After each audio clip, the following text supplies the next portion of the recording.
Cabinet मध्ये म्हणायचे, अरे तिचं पहिले ऐका रे, म्हणजे मी शांततेत काम करू शकतो. उद्धव साहेब तुम आगे बढ़ो. आज या ठिकाणी सर्वात प्रथम साहेब आपले खूप खूप आभार मानते आणि माझ्या या जनतेला नतमस्तक होते की तुम्ही एवढ्या मोठ्या संख्येमध्ये आपल्या लाडक्या मुख्यमंत्र्यांना भेटायला इथं आलेला आहेत. तुमचे खूप खूप आभार साहेब.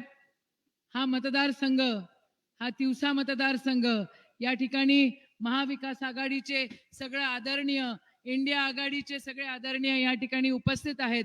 आदरणीय उद्धव साहेब, आज या ठिकाणी गाडगे बाबांच्या निर्वाण भूमीमध्ये आपण आलेला आहात आणि गाडगे बाबांच्या निर्वाण भूमीमध्ये, राष्ट्रसंत तुकडोजी महाराजांच्या जन्मभूमीमध्ये, या ठिकाणी तुकडोजी महाराजांच्या कर्मभूमीमध्ये, आई रुक्मिणीच्या जन्मभूमीमध्ये आपण आलेले आहात. आपलं मनापासून या ठिकाणी स्वागत करते. महाविकास आघाडीचं सरकार होतं, का झालं, का तो निर्णय घेण्यात आला, हे गोष्ट आपल्याला सगळ्यांना माहिती आहे. महाविकास आघाडी बनली आणि एकजूट पक्की झाली. आणि कशाची जूट? सर्वधर्म समभावाची जूट आणि हिंदुत्वाची पण जूट. हिंदुत्व कोणाला विभाजन करायला सांगत नाही, हिंदुत्व कोणाला तोडफोड करायला सांगत नाही. तुम्हाला काय हिंदुत्व समजतोय तो आम्हाला समजतोय. ही वस्तुस्थिती आहे की जो जोडतो तोच मोठा होतो, जो तोडतो तो नष्ट होतो. मागच्या काळामध्ये आपल्या महाराष्ट्रामध्ये, आपल्या देशामध्ये एक विचित्र राजकारण सुरू झालं आणि तोडफोड, मोडतोड, ज्याला बघितलं तो तोडतो, ज्याला बघितलं तो मोडतो आणि संस्कार तोडतो, आत्मविश्वास तोडण्याचा प्रयत्न करतो, संस्कृती तोडतो, संविधान तोडतो आणि संविधान तोडणाऱ्यांना या देशातली जनता, या महाराष्ट्रातली जनता माफ करू शकत नाही. का संविधान तोडतो?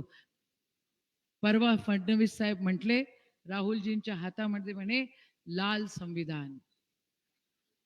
इन्कलाब, अरे जोरात इन्कलाब.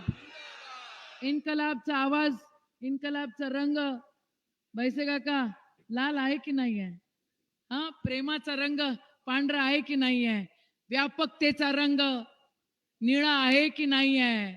निसर्गाचा रंग हिरवा आहे की नाही आहे? आणि त्यागाचा रंग भगवा आहे की नाही आहे?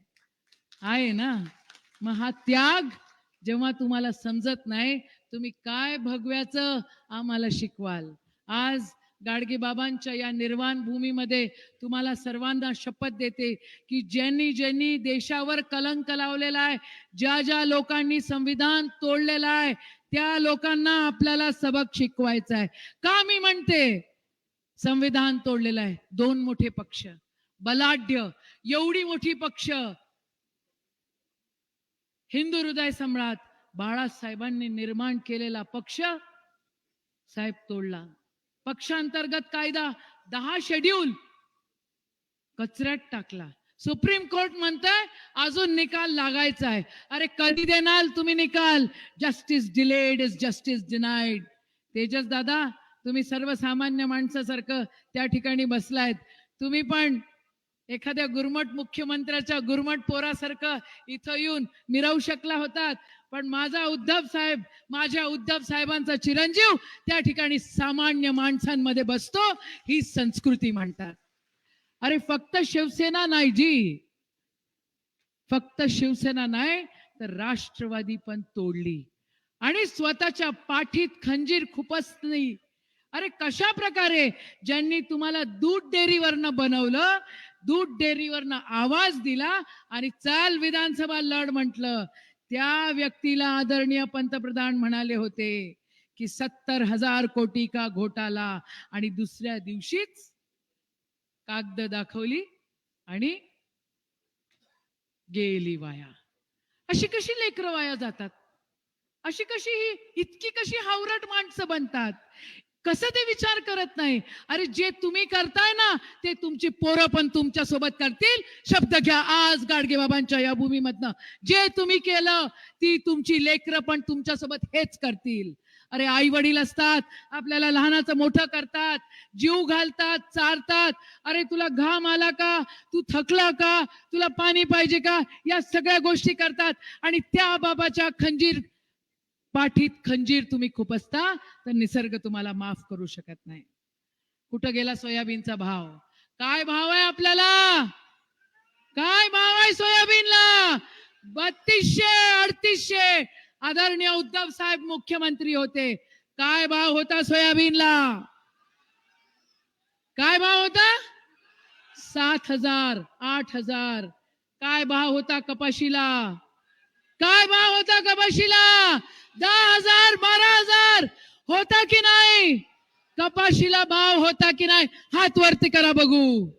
मग कोण तुम्हाला पाहिजे? महाविकास आघाडी किती बिगाडी?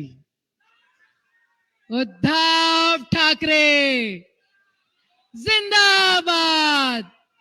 जोरात बरं का, उद्धव ठाकरे. माय माऊलींनो, तुम्ही मागच्या निवडणुकीमध्ये आम्हाला खूप साथ दिली. माझा हा भाऊ बळवंत दादा, सर्वसामान्य माणूस.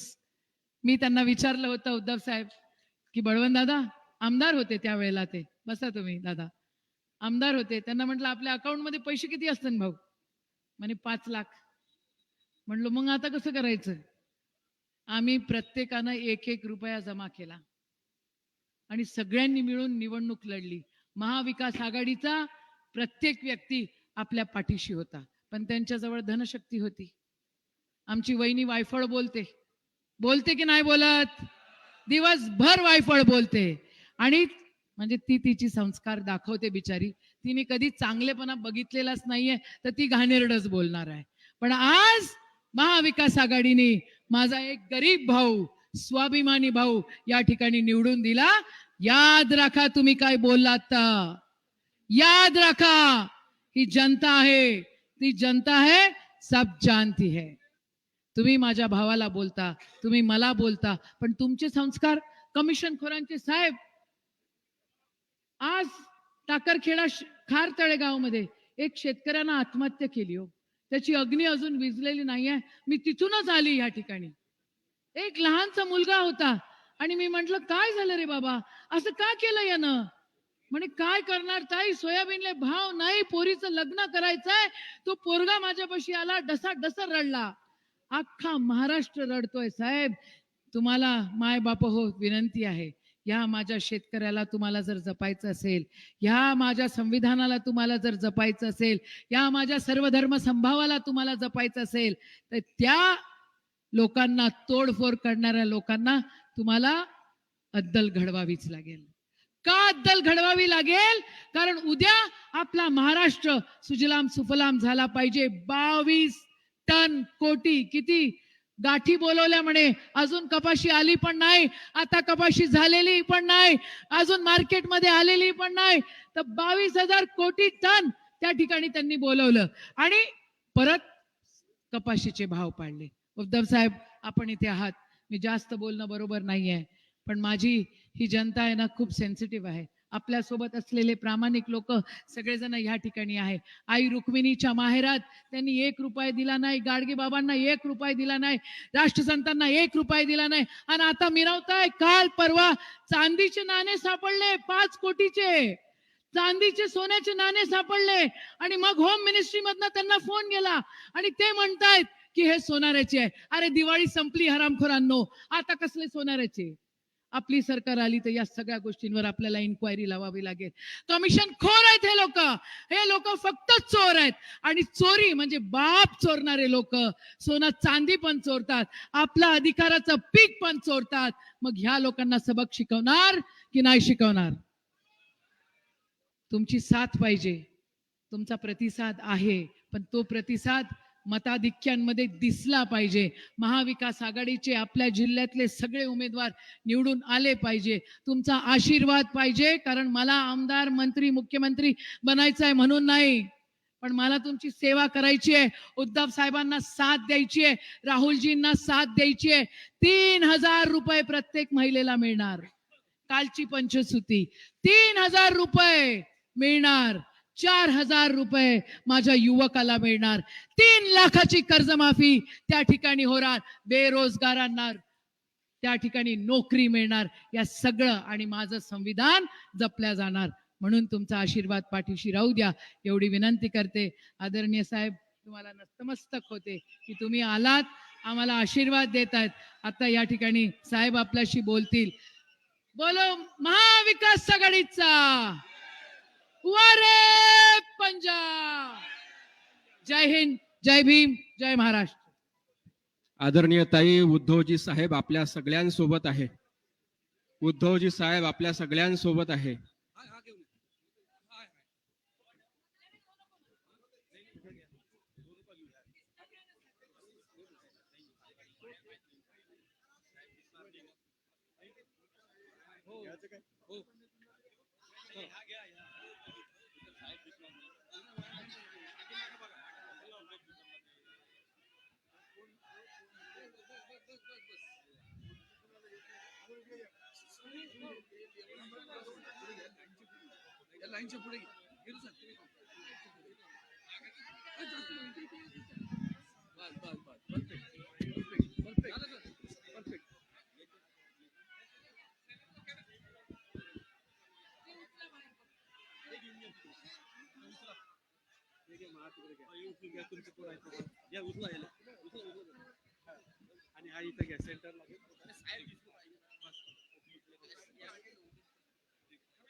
जय भवानी, शिवाजी, जय भवानी, शिवाजी, जय जय जय जय जय भवानी. जय जय जय जय जय शिवाजी.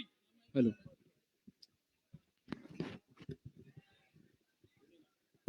दोन्ही हॅलो.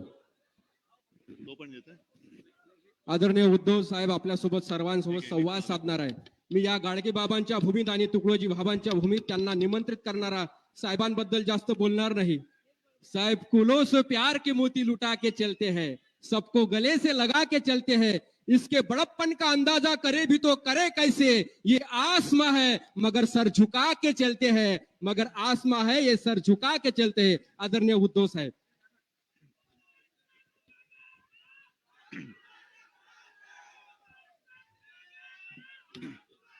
जमलेल्या माझ्या तमाम महाराष्ट्र प्रेमी बांधवांनो, भगिनींनो आणि मातांनो, मी मगाशी याच रस्त्याने गेलो आणि याच रस्त्याने परत आलो. यशोमतीताई मध्ये मध्ये व्यासपीठावरती शेरोशायरी ऐकायला येते. मला नेहमी लहानपणापासून शेर बघायची सवय आहे. शायरी थोडी माझ्यापासून लांब राहिली, पण एक गोष्ट मला अनुभवातून कळले आणि ती म्हणजे सुख में जो साथ देते हैं वो रिश्ते होते हैं, लेकिन दुख में जो साथ देते हैं वो फरिश्ते होते हैं. तर तुम्ही सगळे फरिश्ते आहात. राजकारण कोणत्या दिशेला चाललंय तुम्हाला माहिती आहे, पण विशेष म्हणजे मी आज यशोमती ताईसाठी मुद्दामून आलोय. याचं कारण असं की ताई 19च्या आधी आपण एकमेकाच्या विरोधात होतो आणि यशोमती ताईबद्दल बरंच ऐकलं होतं. ती आक्रमक आहे, अमुक आहे, तमुक आहे. अनपेक्षितपणाने मुख्यमंत्री पद घ्यावं लागलं आणि ताई माझ्या सहकारी. म्हटलं बापरे. आणि तुम्ही म्हणालात ते बरोबर आहे की काळ असा विचित्र होता की अनेकदा कॅबिनेट मीटिंग सुद्धा व्हिडिओ कॉन्फरन्सने घ्यायला लागायचा. आणि त्याच्यात ताईचं वैशिष्ट्य असं की बाकी अनेकांचे आवाज यायचेच नाही ऐकू, पण ताईचा आवाज बरोबर ऐकायला यायचा. आणि मी खरंच सांगतो, मी मुद्दा म्हणून आलो ताईसाठी, कारण खूप तळमळीने मंत्रिमंडळात काम करणारी ही माझी लाडकी ताई आहे. अमरावती म्हटलं, विदर्भ म्हटलं, ऐकायचीच नाही. जे खातं दिलं होतं महिला बाल कल्याण, अशा अनेक योजना आणत होत्या आणि करून घ्यायच्या. बरं, एक तर त्यांचं वैशिष्ट्य म्हणजे पुढे पण तुम्ही कंटिन्यू ठेवणार असेल तर मी सांगतो की यशोमती ताई कोणाचं ऐकत नाही, फक्त माझं ऐकते. नाही म्हणून आधी वचन घेतलं तुमच्याकडे, तुमच्या समोर, की बाबा याच्या पुढे सुद्धा बाकी सगळ्या पद येतात आणि पद जातात हो, त्याच्यात काय. सत्ता येते, सत्ता जाते, सत्ता परत येणार आहे. पुढे जाते सत्ता, कोण जाऊ देते सत्तेला. त्याच्यामुळे हे सगळं चालू राहतं. पण जे आपण म्हटलं ना, नातं, हे नातं फार महत्वाचं आहे. आज तुम्ही इकडे सगळेजण आलेला आहात, हा काही कुठे कोणत्या योजनांचा कार्यक्रम नाहीये. ना साडी वाटप आहे, ना आणखीन काय वाटप आहे. कुठेही बिर्याणी वगैरे अशी काय जेवणाची सोय केलेली नाही. आणि एक सुद्धा माणूस भाडकाऊ आहे असं मला वाटत नाही. आहे कोणी? सगळे सच्चे, हृदयापासून प्रेम करणारे आणि ज्यांना खरंच महाराष्ट्राबद्दल काहीतरी वाटतंय, ते सगळेजण एकत्र आलेले आहेत. यायला मला उशीर झाला कारण सकाळी जरा पत्रकार परिषद घ्यावी लागली. त्याच्यानंतर दर्यापूरला गेलो आणि दर्यापूरला सुद्धा जे केलं तेच मी आता करतोय. बळवंतराव, यशोमतीताई, तमाम सगळे काँग्रेस राष्ट्रवादीचे कार्यकर्त्यांना मी धन्यवाद देतोय. गवळी साहेब तुम्ही पण आहातच. नाही उठू नका सगळं. कसं पक्षाचं नातं असायला पाहिजे. मी मगाशी सांगितलं की जेव्हा लोकसभेच्या जागांची वाटाघाटीची चर्चा सुरू होती, तेव्हा काँग्रेसकडनं आमच्याकडे मागणी आली, अमरावती आम्हाला पाहिजे. आता अमरावती कशी द्यायची? अनेक जण म्हणाले की तुम्हाला उद्धव साहेबांशी बोलायला पाहिजे. आम्ही गेल्या वेळेला दुर्दैवाने हारलो होतो, पण अन्यथा अमरावती आम्ही सतत जिंकत आलेलो मतदारसंघ आहे. आमच्या गोडे साहेबांचं काम आहे, अनेकांचं सुधीरचं काम आहे, बरेच आमचे कट्टर कार्यकर्ते त्यांचं काम आहे. ना तुम्हाला उद्धव साहेबांशी बोलायला पाहिजे. ठीक आहे, माझ्याकडे जेव्हा आलं, यशोमतीताई बोलल्या, काँग्रेसशी बोलले, मी एकच प्रश्न विचारला, जिंकाल का? आणि त्यांनी सांगितलं जिंकून दाखवतो. म्हटलं दिली अमरावती तुम्हाला. आणि त्याच्याप्रमाणे एक साधा माणूस, म्हणजे साधा असलं तरी बळवंतराव आहे ना, आणि त्याचं बळ माझ्या समोर बसलेलं आहे. हा माणूस आपण दिल्लीला पाठवला, ही तुमची ताकद आहे. म्हणजे काय पैसा होतणार, किती पैसा होतणार?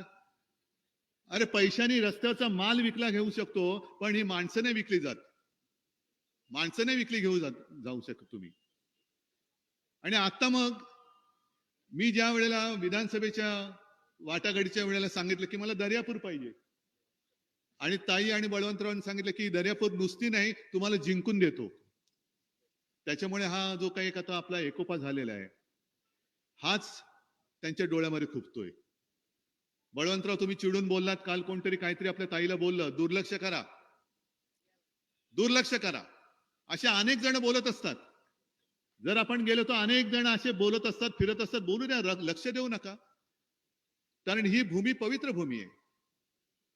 अगदी यशोमतीताई तुम्ही सांगितलं ना, आपल्या रुक्मिणी मातेचं माहेर, गाडगे बाबांची, तुकडोजी महाराजांची, आणि माझं सुद्धा आजोळ हे अमरावतीचं. शिवसेना प्रमुखांची आई म्हणजे माझी आजी ही परतवाड्याची.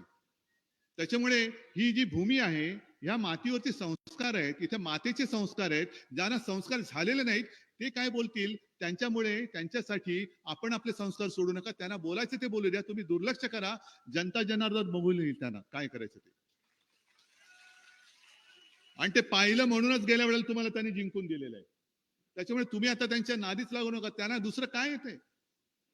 चांगल्या गोष्टी बोला म्हटलं तर, जसं शिवसेना प्रमुख नेहमी सांगायचे की साधी अक्षर असतात, अक्षरांचे शब्द होतात, शब्दांच्या ओव्या पण होतात आणि शब्दांच्या शिव्या पण होतात.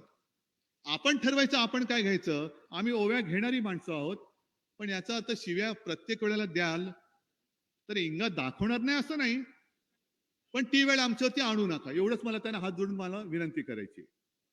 बाकी एकूण निवडणूक मी म्हंटल ना कोणत्या दिशेने चाललेली आहे. सगळं झालं, पक्ष फोडला, चिन्ह चोरलं. मी असं ऐकलं होतं की येत्या 8 तारखेला आपल्या म्हणजे शिवसेनेच्या नाव आणि चिन्हाची सुनावणी होणार होती. आणि 2 दिवस आधीच मी म्हंटल की आता बघू 8 तारखेला सुनावणी होते का बतावणी होते. झालं, पुढे गेली. काय कसला तमाशा मांडलाय, न्यायाचा तमाशा आहे, सगळा खेळ, बाजार मांडलेला आहे, बाजार. खरं म्हणजे न्यायदेवतेबद्दल आम्हाला आदर आहेच, न्यायदेवतेबद्दल आहेच. आता नवीन तिची जी काही मूर्ती आणली, तिच्या डोळ्यावरची पट्टी काढली. आम्हाला असं वाटतं की आता तरी त्या न्यायदेवतेला कळेल की ज्या देशात मी न्यायदेवता म्हणून बसले, माझ्या डोळ्यात देखत लोकशाही चिरडली जाते, लोकशाही तुडवली जाते, लोकशाहीचा खून होतोय. पण ही न्यायदेवता नुसती तिथे चार भिंतीत बसलेली नाहीये. ही न्यायदेवता आता माझ्यासमोर संपूर्ण महाराष्ट्रात पसरलेली. ही न्याय करणारी ही माझी न्यायदेवता आहे. ही माझी न्यायदेवता आहे. नाहीतर सगळी मोठी मोठी माणसं ते काय वाटेल ते बोलतील. तुम्ही नाही बोलायचं त्यांच्याबद्दल. अहो पण आम्हाला न्याय पाहिजे. न्याय पाहिजे. न्याय मागतोय आम्ही. हक्क मागतोय आम्ही. पण त्याला सुद्धा विलंब लागतोय. मग कशाला ती कलम केलेत आणि कशाला संविधान संपवण्याचा जो विषय होता गेल्या निवडणुकीत तुम्ही सगळ्यांनी कमाल केलीत. कारण संविधान हे मारायलाच निघाले आहेत. अजून होते मी म्हणत नाही. अजूनही प्रयत्न चालू आहेत. संविधान तुम्ही मानणार नसाल, संविधानात लिहिलेल्या प्रमाणे जर तुम्ही वागणार नसाल तर उपयोग काय त्याचा? आणि म्हणून ही लढाई अजून संपलेली नाहीये. मी काल राहुलजींबरोबर होतो. पवार साहेब पण होते, सगळे आपले गवई साहेब पण होते, सगळे आपले मित्र पक्ष होते, कम्युनिस्ट पण होते. आता देवेंद्र फडणवीस जे बोलले की त्या संविधानाचा कवर लाल आहे, म्हणजे कोण आहोत मग आम्ही? अहो मग जेव्हा रक्तदान करतो त्याच्यामध्ये सुद्धा रक्त हे लालच असतं म्हणून काय सगळे नक्षलवादी आहेत? सगळे नक्षलवादी आहेत का? आणि तुम्ही जाहिराती करून स्वतःची एवढी लाल करताय, मग तुम्ही कोण आहात? काम शून्य पण जाहिराती किती? मग त्या जाहिरातीचा पैसा जर एकत्र केला तर आणखीन एक योजना चांगल्या पद्धतीने राबवू शकला असतात. एवढ्या जाहिराती तुम्ही करताय. मग महाविकास आघाडीचं सरकार आपलं होतं, आपण कधी एवढ्या मोठमोठ्या जाहिराती केल्याचं पाहिलं तुम्ही? आम्ही हे केलं, आम्ही ते केलं, ते केलं. आता सगळीकडे शेतकरी आहेत ना. मला प्रामाणिकपणे सांगायचं की आपल्या सरकारने केलेली कर्जमुक्ती किती जणांना मिळाली होती? खरं सांगायचं, खोटं बोलायचं नाही. नक्की मिळाली होती? मग एक तरी कार्यक्रम मी यशोमतीताई तुमच्या गावातून केला होता. दिली की नाही कर्जमुक्ती? दिली की नाही कर्जमुक्ती? केला होता तमाशा. कारण आम्ही काही उपकार नव्हते केले. आम्ही तुमच्या हक्काचं होतं. तुमच्याच पैशातनं जे सरकारला येणं येतं त्यातनं तुमच्या हक्काचं आम्ही दिलं होतं. आम्ही आमचं कर्तव्य केलं होतं. उपकार केलेले नव्हते. आम्ही कर्तव्य बजावलं.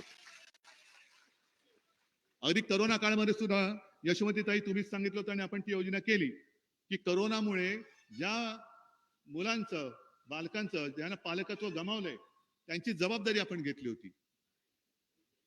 आपण केली होती. आपत्तीमध्ये शेतकऱ्यांना नुकसान भरपाई मिळत होती की नव्हती? हे सगळे जरा आठवा, कारण हेच ते पुसून टाकायला निघालेत. आता सुद्धा मी आलो, लोकसभेला आलो होतो, प्रश्न तेच आहेत.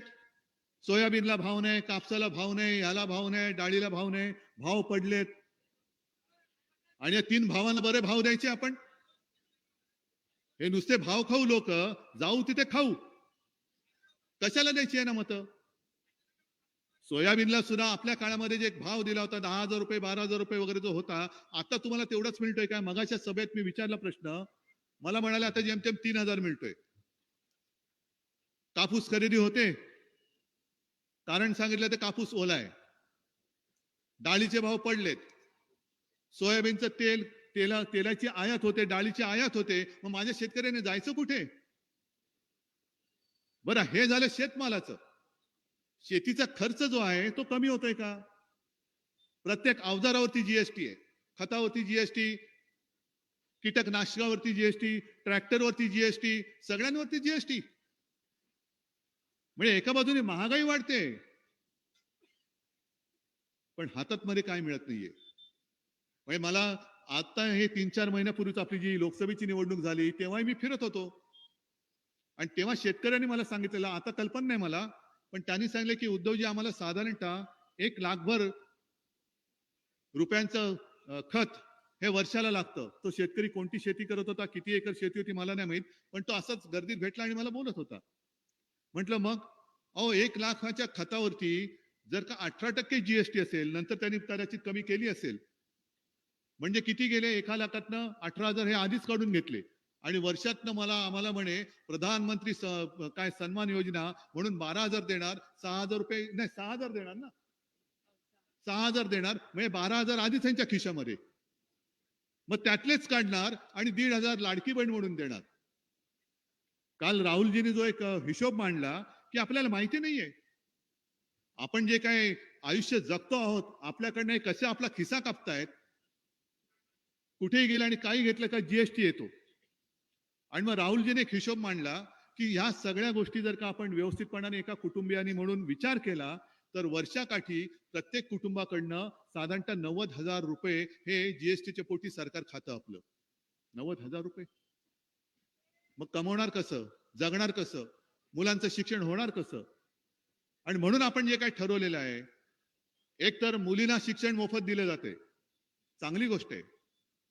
आपलं सरकार आल्यानंतर मी तर ठरवलेलं आहे की जसं माझ्या महाराष्ट्रातल्या मुलींना मोफत शिक्षण दिलं जातं तसंच माझ्या महाराष्ट्रातल्या मुलांना सुद्धा मी मोफत शिक्षण देणार, नक्की देणार.